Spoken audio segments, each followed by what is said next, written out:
I still remember the sound of her footsteps that night. Slow, uncertain, echoing through the hallway like the last heartbeat of something we both refused to admit was dying. I was sitting on the edge of the bed, my hands clenched, my chest tight with all the words I wanted to say, and didn't. She looked at me for a long time, and in her eyes, I could see a storm, fear, pain, and love all tangled together. But instead of reaching out, I let my pride speak first. And that was the night everything ended. People say time heals everything. I don't think that's true. Time doesn't heal. It hides the wounds under layers of routine, work, and silence. But late at night, when the world goes quiet, those wounds whisper. And they still hurt. It's been 7 years since I last saw her. 7 years pretending I was fine, convincing everyone I had moved on. But every time I walk past that small cafe on Fifth Avenue, I stop for a second. Because that's where it all began. She was sitting by the window, reading a book. A cup of tea in her hand, her hair tied in a messy bun, a few strands falling over her face. I didn't know her name then, but something in the way she looked at the world, quietly, like she was listening to its secrets, pulled me in. I remember spilling my coffee just to have a reason to talk to her. She laughed. It was the kind of laugh that makes you feel like you've been forgiven for everything you've ever done wrong. That was the first time I saw her smile, and I swear, it was the most beautiful thing I had ever seen. Her name was Hannah. She told me she didn't believe in coincidences, that everything happens for a reason. I told her I didn't believe in fate, but I believed in moments, like that one. We talked for hours that day, and when the cafe closed, neither of us wanted to leave. It was as if we both knew something had started, something fragile but real. In the months that followed, we became inseparable.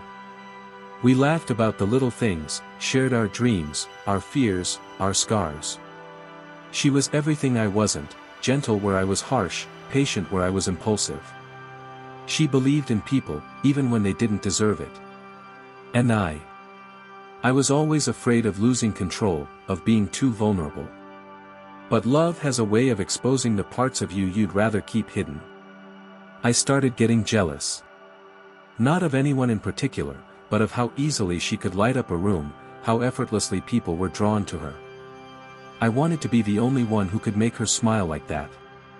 I wanted her to look at me the way she looked at the stars when she thought no one was watching. One evening, she was late for dinner. Just 30 minutes, but I let my pride twist it into something bigger.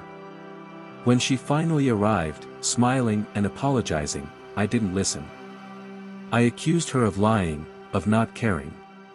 The look on her face still haunts me. She didn't fight back. She just stood there, tears welling in her eyes, whispering, "You're not the man I fell in love with right now." I should have apologized. But instead, I turned away. Days passed, and the silence between us grew heavier. Every message she sent felt like a reminder of how far we'd fallen. Then, one night, she came to my apartment. She said she couldn't keep living in that tension, that love shouldn't hurt this much. I tried to hold her hand, but she stepped back. "You always need to win," she said softly. "Even when it costs us everything." And she left. For weeks I waited, expecting her to come back. I thought love was enough to make her stay.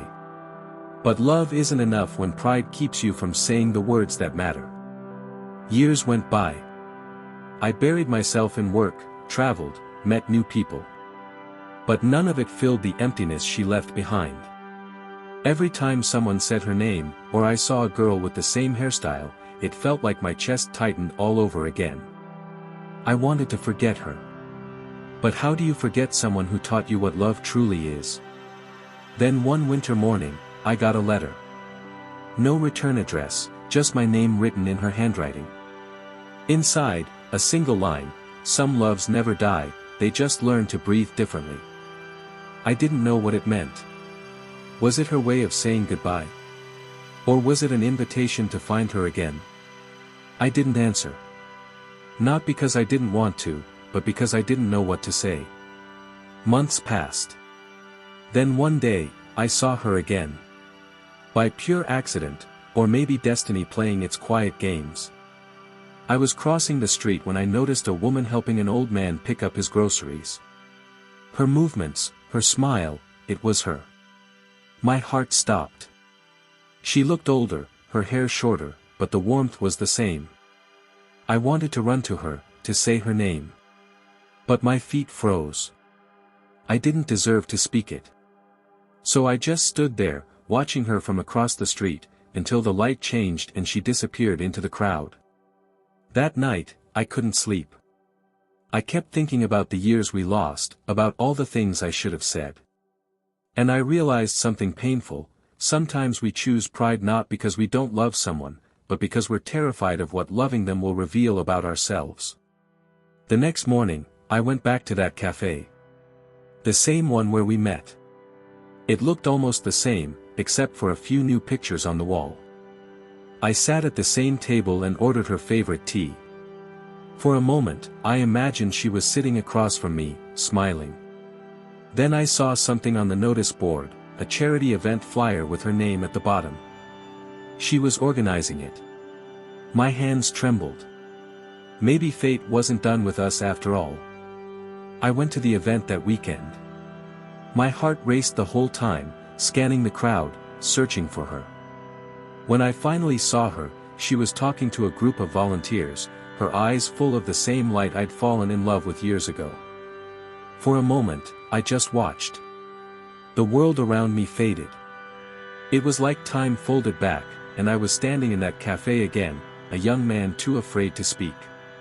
But this time, I wasn't going to let fear win. I took a deep breath and walked toward her. She turned, and for a second, her eyes widened. Recognition. Then disbelief. Then something softer, like relief. "Hannah," I whispered. She didn't speak at first. She just looked at me, as if trying to decide if I was real or just another memory. Then she smiled, gently. "It's been a long time." I nodded. 7 years. Her laugh was quiet. "You counted. Every day." For a few moments, neither of us said anything. The silence wasn't awkward, it was full of everything words couldn't carry. Finally, I said, "I got your letter." She looked surprised. "You kept it?" "I never stopped reading it." She looked down, her voice trembling slightly. "I didn't think you'd want to see me again." "I didn't think you'd want to see me," I said. I was too proud. Too stupid. Her eyes softened. We both were. Then she looked at me, and for the first time in years, I saw the same warmth that had once felt like home. "You look different," she said. "So do you. But your eyes, they're the same." She smiled, and it felt like sunlight breaking through clouds. We spent the rest of the afternoon talking. About the years we lost, the dreams we chased, the people we became. She told me about her work, about how she found peace in helping others. I told her about my mistakes, my regrets. At one point, she looked at me and said, "Do you ever think about what could have been?" "All the time," I answered. "But maybe it's not about what could have been. Maybe it's about what still can be." She didn't answer. Just looked away, her expression unreadable. But I saw her hand tremble slightly, as if holding back emotion. When the event ended, we walked together to the same corner where we'd said goodbye all those years ago. The air was cold, the sky turning orange with sunset. She turned to me. "You know, I used to imagine this moment. What I'd say if I ever saw you again." "And what did you imagine?" She smiled sadly. "That I'd tell you I forgave you. But now that you're here, I realize I forgave you a long time ago." I felt something break inside me, something that had been locked for years. "Hannah," I whispered, "I don't deserve your forgiveness." She shook her head. "Forgiveness isn't about who deserves it. It's about who needs peace." I wanted to say so much more, to tell her how much I missed her, how empty life felt without her. But before I could, she took a step closer. Maybe, she said softly, we were meant to hurt each other, so we could learn how to love better. Her words lingered in the air, heavy and healing at the same time. When she left that evening, she didn't promise anything.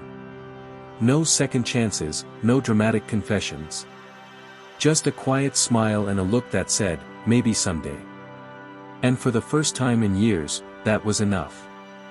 Because sometimes, the most beautiful love stories aren't the ones that end in forever, they're the ones that survive time, silence, and pride. That night, as I walked home, the city lights reflected off the rain-soaked streets.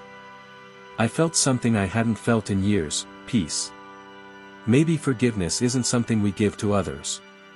Maybe it's something we give to ourselves, one memory at a time. And as I passed by that old cafe again, I smiled.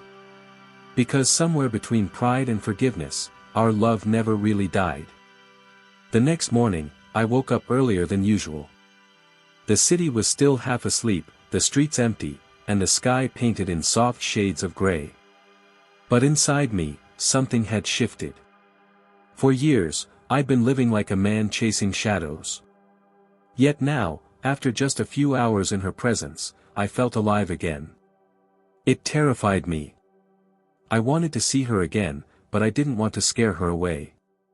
I knew she'd built a new life, one that didn't revolve around me. So I waited. I told myself that if our paths crossed again, I'd take it as a sign. A week later, that sign came. I was sitting at the same cafe where we met, staring absent-mindedly at my cup when I heard her voice behind me. "You still take your coffee black," she said. I turned around. There she was, standing by the door, her hair tied back, her scarf a little crooked, just like before. She looked at me with a half-smile that carried both nostalgia and uncertainty. "I guess some things don't change," I said. She sat across from me, her fingers tracing the rim of her cup.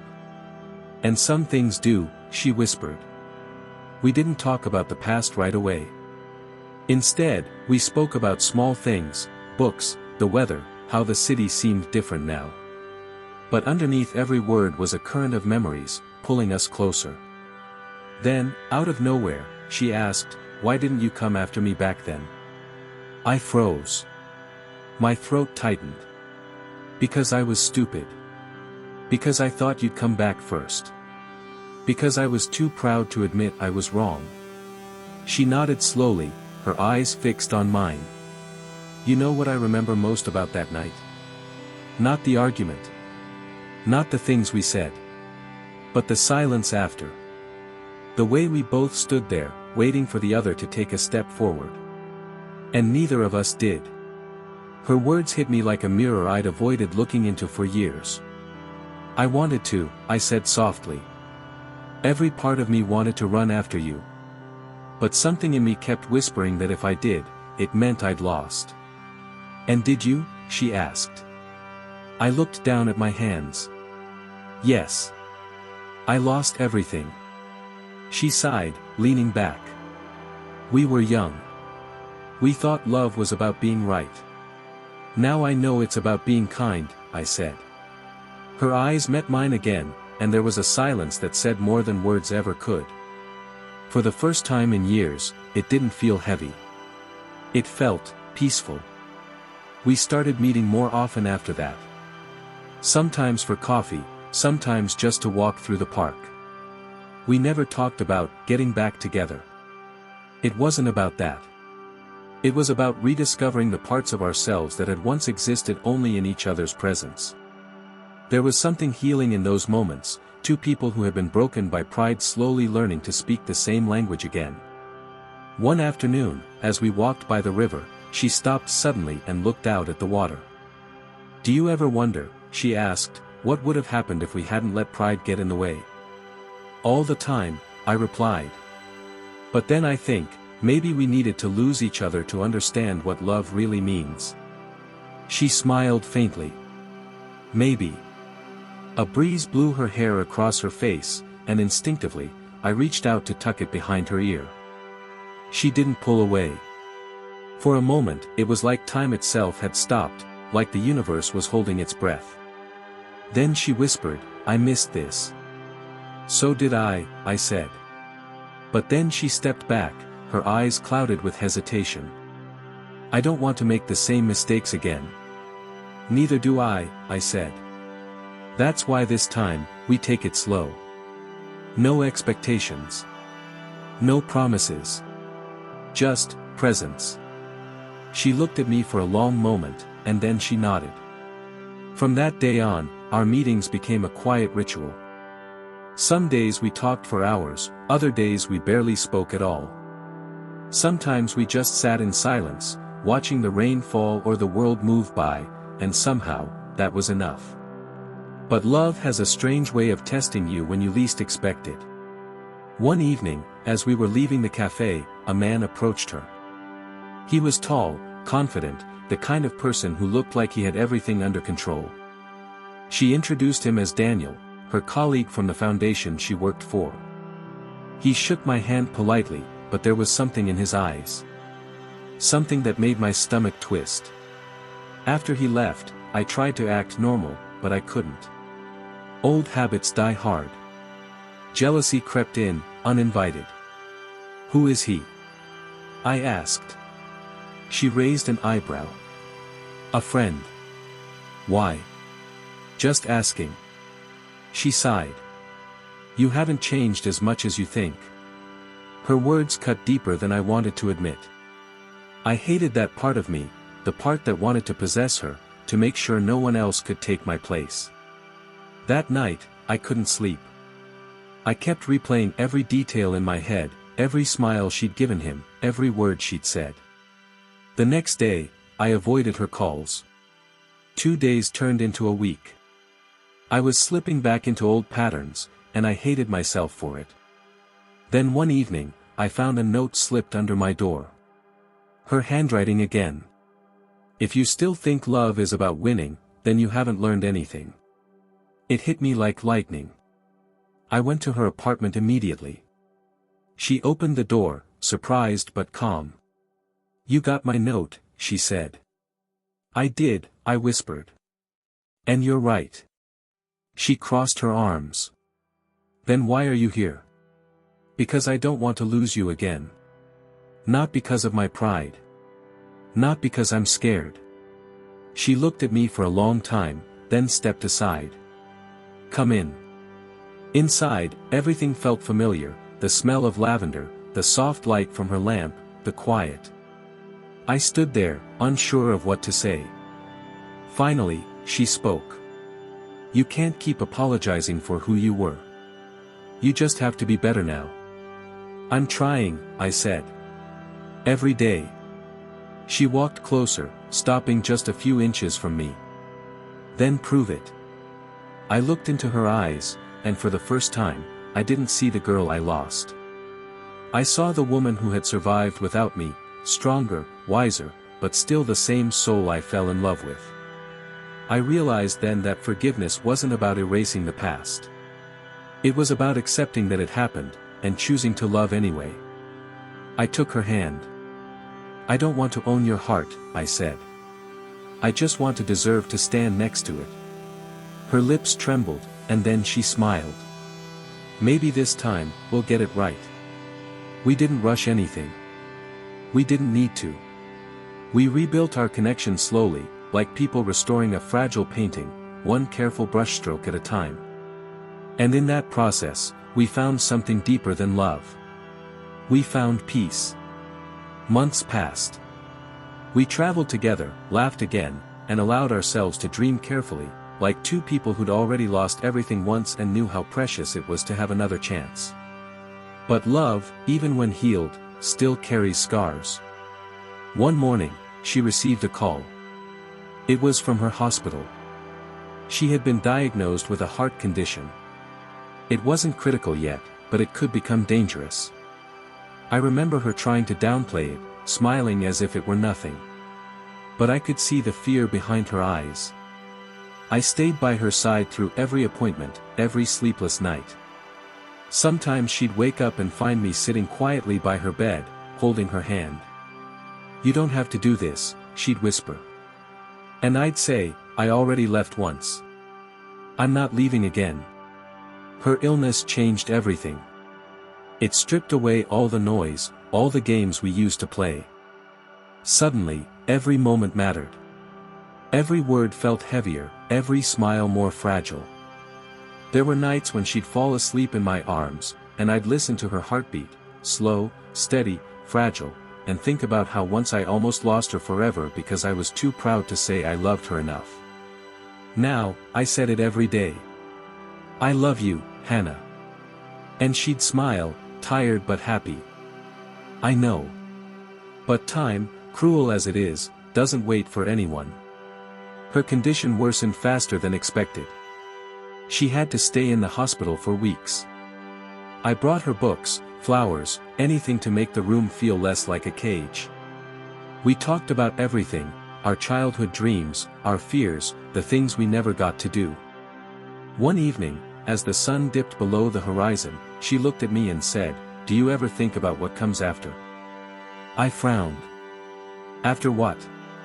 "After this," she said softly, touching her chest. "After me."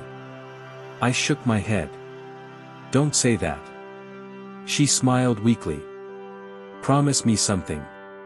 When I'm gone, don't close yourself off again. Don't let pride take away your chance to love. Promise me you'll forgive yourself."